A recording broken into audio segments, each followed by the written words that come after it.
Salut à toi, c'est Christophe. Allez, on y va donc pour l'analyse du quintet qui a lieu demain, mercredi, donc 2 mai. Donc c'est sur l'hippodrome de Saint-Galmier, c'est pas très loin de chez moi. Je vais peut-être y aller, tiens d'ailleurs, on va voir. Mais donc bon, on va analyser ça, tu vas voir, je vais te donner quelques chevaux pour faire tes jeux. Allez, on y va. Tu regarderas les conditions, je vais pas te les donner, on va pas s'étendre là-dessus. Donc on y va, numéro 1, Armani d'Hermès. Armani d'Hermès, écoute, moi j'écarte, ça fait longtemps qu'il a pas fait quelque chose de valable, donc moi je préfère laisser.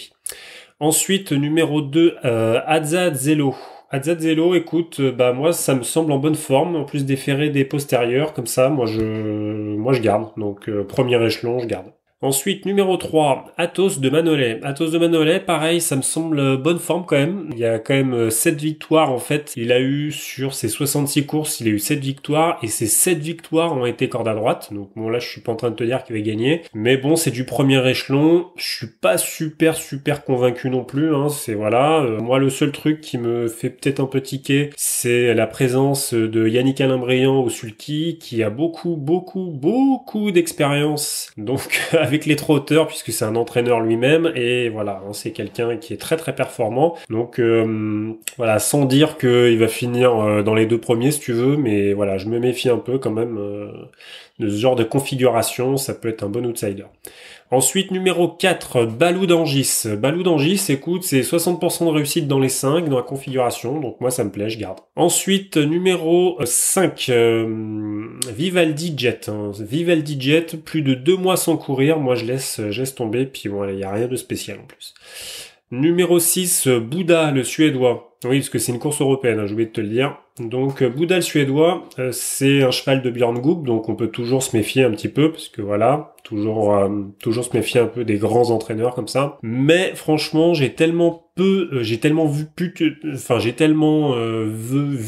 de choses, excuse-moi, j'ai un peu de mal à m'exprimer, et puis en plus des bonnes choses que je peux pas te le recommander. Franchement, je sais pas du tout au betting ce que ça va être, sincèrement, j'en ai aucune idée.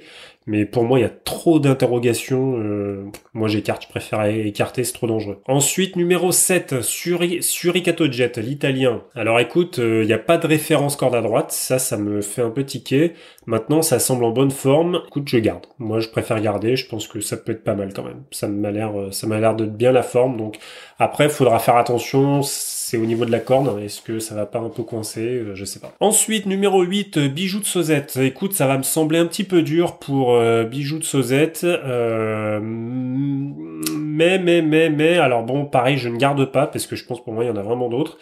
Mais bon, avec la drift de Pierre Callier, voilà, j'ai une petite tendance à la méfiance parce que pareil, lui, il est vraiment très bon et il peut vraiment emmener un cheval assez loin. Mais voilà, franchement, ça me paraît quand même un peu juste, mais voilà, je préfère écarter. Ensuite, numéro 9, Altonico. Altonico, écoute, c'est à la limite du recul, c'est des ferrés des postérieurs avec une course bien rapprochée. Moi, j'aime bien ce genre de course. J'aime bien ce genre de configuration. Bon, je pense que voilà, ça peut vraiment être dans le quintet, donc moi, je garde bien.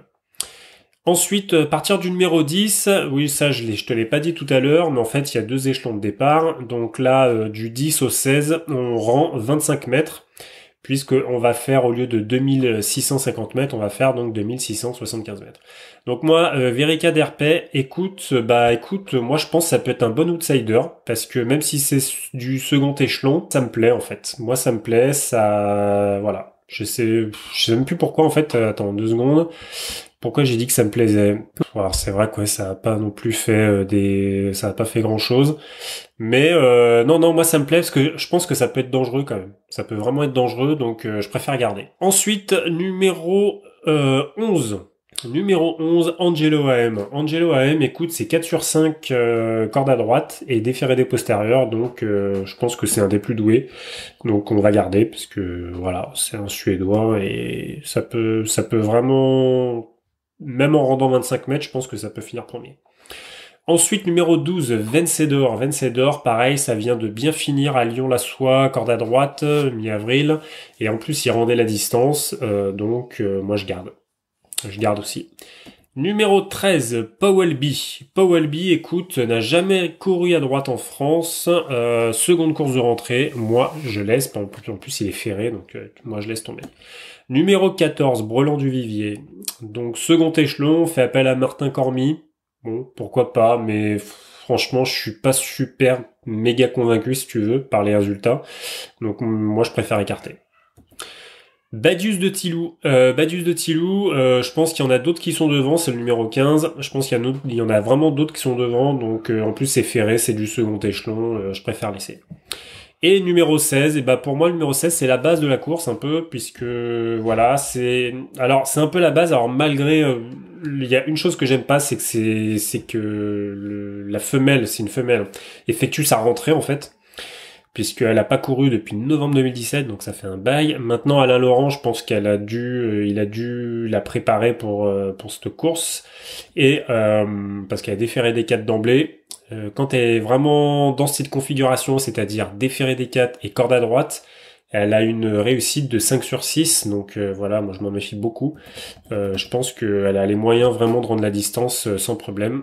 Alors maintenant, tu sais, faut toujours vraiment beaucoup se méfier des rendements de distance, parce que bah, il y a toujours des chevaux qu'on croit, on croit que s'il y a pas de souci, ils peuvent rendre la distance sans problème, mais attention, parce que s'il y a du rythme devant, ça peut être très difficile pour les chevaux de derrière de revenir. Donc bon, après ça, on peut pas le savoir d'avance, quoi, si tu veux, mais il faut toujours se méfier quoi des chevaux entre guillemets favoris qui rendent la distance. Faut toujours faire attention. Alors, donc pour moi les bases. Donc la base, d'ailleurs, pour moi, la seule base, c'est le numéro 16. Donc c'est Aria Jude. Ensuite, les très bonnes chances, ce sont donc Angelo AM, le numéro 11, Vencedor, numéro 12, Dalou d'Angis, numéro 4, et Suricato Jet, le numéro 7. Et puis les outsiders, donc c'est le numéro 9, Altonico, numéro 3, Atout de Malnolet, numéro 2, Azzazzello, et numéro 10, Verica d'Herpé. Alors je te le dis, Verica d'Herpé, j'ai quand même un petit doute, mais voilà. Enfin, je suis un peu hésitant, si tu veux, sur le numéro 10. Donc après, à toi de voir si tu le sélectionnes ou pas. Bon, c'est vrai que, voilà, c'est la musique. Mais, enfin, tu vois, je trouve qu'il y a quand même une petite montée. Enfin, voilà, ça a fini comme à Lyon-la-Soie, le 11 avril, des Ferré des 4. Ça a fini 8e. Là, ça a fini 5e après le 19 avril. Donc, voilà, je me dis que quand même, ça peut, tu vois, il y a de bonnes chances. Il y a de bonnes chances, quoi, que ça finisse bien.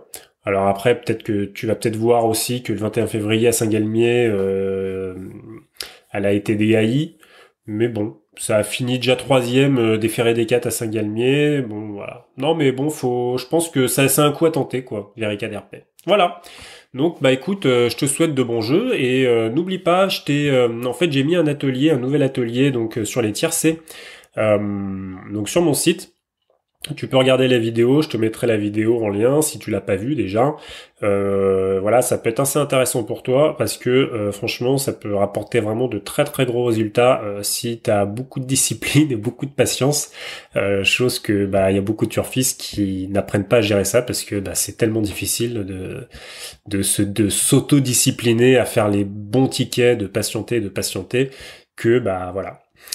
Donc pareil, j'ai un abonnement aussi mensuel où je donne mes chevaux que je joue en particulier. Donc là, tu vois par exemple pour le quintet là qui a lieu donc demain, celle de l'analyse d'aujourd'hui, je vais donner à mon avis, je vais donner certainement ou un couplet gagnant et encore c'est même pas sûr, mais en tout cas je vais donner un cheval gagnant en simple gagnant et j'en donne qu'un.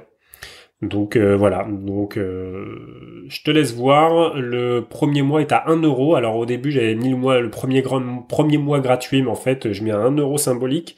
Et puis après donc bah tu verras le prix quoi. Je crois donc c'est 67€ par mois pour les sélections. Voilà. Je te dis à plus. Bye.